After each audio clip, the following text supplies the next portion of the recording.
Hey everyone! As I'm filming this video tonight, the winner of the 2018 Man Booker Prize has just been announced, but we're not going to be talking about that because this is a video about Victober, which is of course the lovely month-long readathon dedicated to reading Victorian classics. So let's leave behind all of our opinions on the state of contemporary literature and jump back in our time machine to the Victorian era. Last year I made a series of videos about my favorite and least favorite Victorian classics, but this year I'm going to be trying something different, and I'm going to be hosting a Victorian literature fight club. So I have no idea how this is going to work out, but essentially I'm going to be pitting two famous Victorian classics against each other, and we're going to try to decide which one should be the winner. Now, I don't have a lot of time to actually carefully plan out this video and come up with the merits and flaws of each of these books, so instead what I'm going to be doing is just holding the book up and saying whatever comes into my brain in 60 seconds, and based on what I said, I will be either rewarding or taking away points, and whichever book has the most points at the end of the round is going to win. So as you can see, this video is very unplanned and it's very subjective, and it's probably going to be a mess, but I think it might be fun, so I hope that you'll stick around as I try out this Victorian Book Fight Club. So for round one, I picked two iconic classics, and we're going to be doing Battle of the Bildungsromans. So we've got two very famous coming-of-age tales. We're going to be talking about Great Expectations by Charles Dickens versus Jane Eyre by Charlotte Bronte. Let's start with Jane Eyre. Jane Eyre by Charlotte Bronte. Like the ominous opening of this book in the Red Room, very dark, unhappy childhood sets the stage. I like Helen Burns, so sickly, but who can forget her?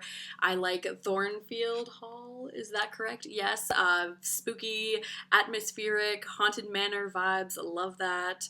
Mr. Rochester is the real divisive point to this novel because I think objectively he is the worst. Like, he is definitely a creep and he doesn't have a great personality or a lot to really offer Jane aside from like money, but at the same time I'm like actively rooting for him and I want him to have a happy ending and I want them to be together even though it doesn't make any sense. So that's a bit of a problem. I hate the scene where he dresses up like a fortune teller to try to like trick her into revealing her feelings. That is the worst. Also, the mad woman in the attic scene is kind of terrible on a personal level but is kind of awesome on a plot level. Also, William Hurt playing Mr. Rochester in the film adaptation. So mixed bag for sure. Great Expectations by Charles Dickens. The main character's name is Pip. The opening scene is in a graveyard and it's creepy and wonderful and great premise to this book. I absolutely love Miss Havisham. She is one of the most fabulous characters you'll find in literature. She is truly iconic. I love her aesthetic with the haunted wedding, jilted bride, rotting wedding cake, and I just feel like you don't see enough angry, bitter, scornful old women in literature, so I just was really happy to see that representation here, and I just love spending every second with her and hearing her sick fancies. Also, as much as I love Miss Havisham, I actually love Joe even more, one of Pip's guardians. He is so sweet, too pure for this world. He is an angel who happens to be a blacksmith. I love his charming little malapropisms. He made me laugh, he made me cry, he was everything to me. I'm gushing too much about this book. I need to take away some points. The book is great on a character level, but not so much on a plot level. I love the first third of the book, but the rest of it really just does not live up to it. It feels a bit like a slog to get through the whole book, and everything that's great is in the beginning, which is not always super rewarding. Also, I don't love the way that Dickens neatly ties up his plots, and they just seem kind of like unrealistic and just a little too connected for my taste. So, love the characters, plot's a bit of a miss for me. Also, bonus points for the South Park adaptation because that is where I was first introduced to this story and it has really stuck with me. So, after the first round, the winner is Great Expectations with a casual 1,100,330 points. I guess I just got a little carried away with how much I love these characters, and unfortunately it worked out the opposite way for Jane Eyre, which is walking away with negative 7,530 points. For round 2, our contestants are 2 extremely dark and depressing Thomas Hardy novels. We are going to pit Tess of the D'Urbervilles against Jude the Obscure, and it is going to get bleak. Starting off with Tess of the D'Urbervilles. Tess is such a sad girl at the center of the story, and I really felt so bad for her. So good for you, Thomas Hardy. You made me feel so many emotions. There were many points where I wanted to jump into this novel and go and fight all these characters for Tess, because there are just so many awful people in this book, but they're just really convincingly drawn. So you wouldn't want to change a thing about this book, even though it's frustrating beyond belief. There are so many terrible men in this book. Tess's father is useless and he's so full of pride, wanting himself to be like from a rich family. And then there's Alec d'Urberville. He is just such a villain. He's such a gross person. And then there's Angel Clare, who is like somehow actually the worst. Like, even though his behavior is not as terrible as Alec, I just have no time for Angel. I do not like him. I cannot explain the scene at Stonehenge. I don't understand that, and it was a pretty bizarre scene in this book. I love all the scenes set in nature and on the farm, and I love the social commentary in this book on the judgmental Victorian era and their values about sex and morality and how it's all backwards. Next up, we have Jude the Obscure. This was publicly burned by a bishop, so that's pretty badass, but also it was Thomas Hardy's last novel, and he quit writing them after this one, so that's kind of lame.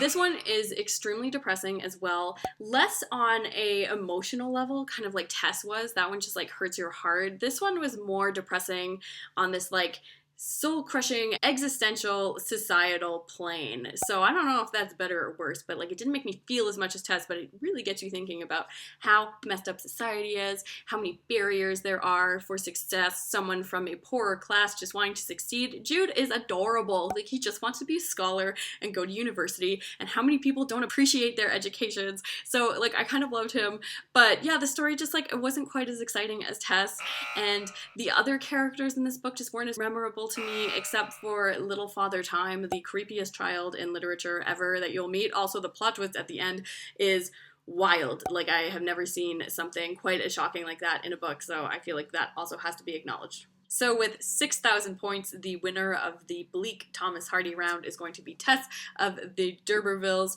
even though they're both truly depressing books, but just kind of depressing in different ways. For round 3, I'm going to be pitting 2 large, chunky Victorian novels against each other. We're going to be talking about Vanity Fair by William Makepeace Thackeray and Middlemarch by George Eliot. They are both really long books that are not just concerned with one character's life, but rather with a larger cast of characters and kind of society and community. So they're both great books, and I really don't know which one's going to come out on top for this round because I love them both.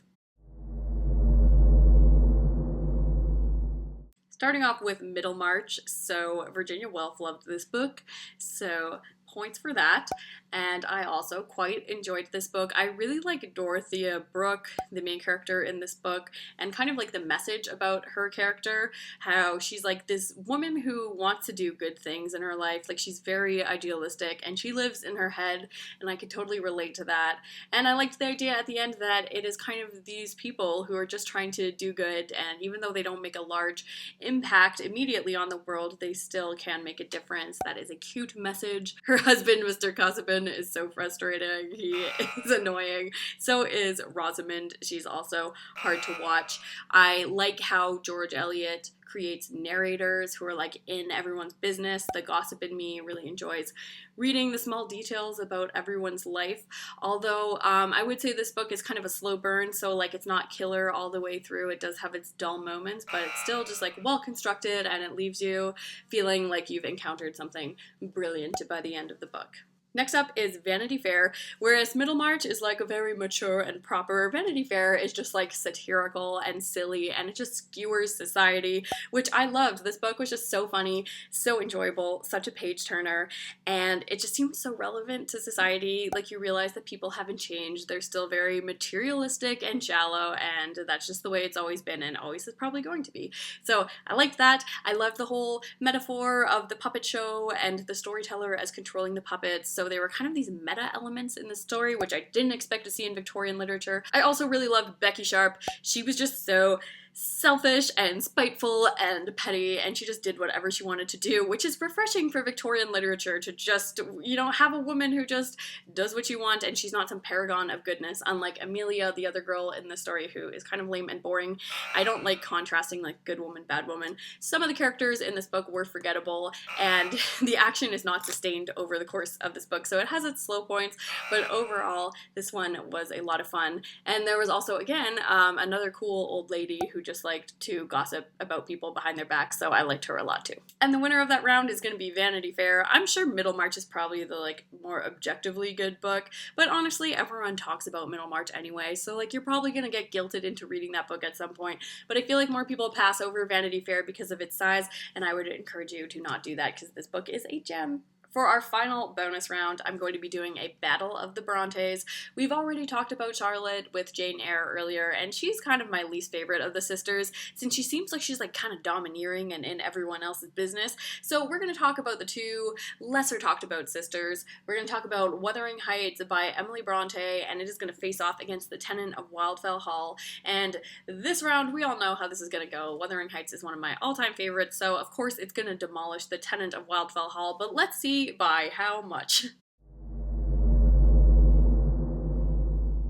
So let's start off with my personal favorite, Wuthering Heights.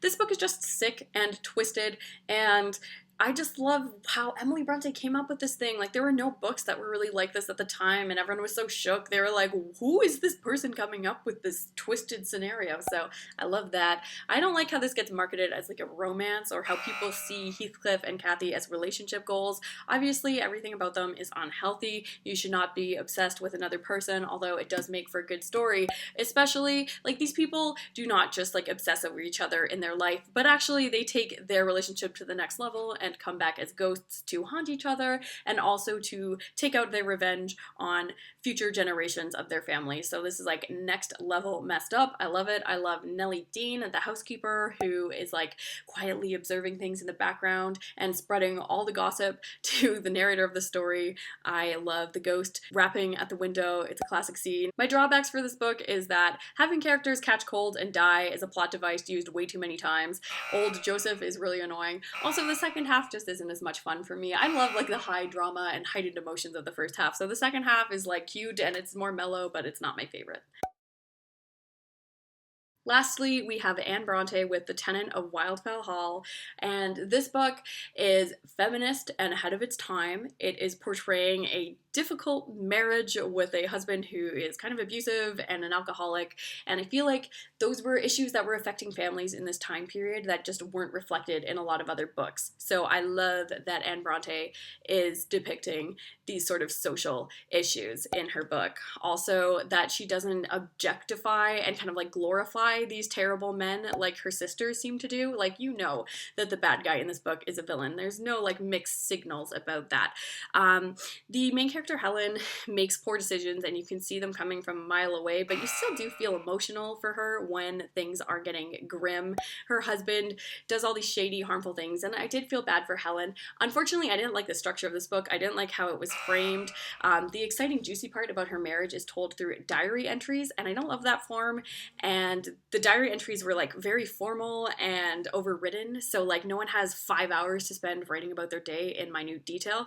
Also, the character of Gilbert is insufferable. He's in the beginning and end parts of the book, and he's like got this crush on Helen, and he's just like annoying, and she doesn't need to deal with this, and I just wish he wasn't there. Like I guessed, Wuthering Heights is going to be the winner for this round. I mean, the fix was in from the beginning. I love this book beyond reason, but I know there are a lot of people who hate this one, so it is very polarizing. But still, you know, Tenant of Wildfell Hall is also cool to check out. It's just not as messy and chaotic and brilliant as Wuthering Heights, in my opinion. So that's it for my Victorian Literature Fight Club. We have 4 truly wonderful books that emerged as victorious tonight. I really love love all of these books a lot. But please let me know in the comments if you think that I called some of these fights in the wrong way, if you would have done these battles differently, if there were some points that I didn't bring up in the 60 seconds. I found that 60 seconds went by like really quick.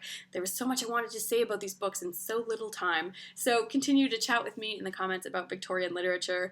Make sure to let me know what you're reading this fall for Victober. I'm currently reading The Odd Women by George Gissing, which is about spinster women in England, and I'm totally loving it. So I'm excited to talk about that one in a bit more detail once I finish it. So thank you so much for watching, and I will see you again another time.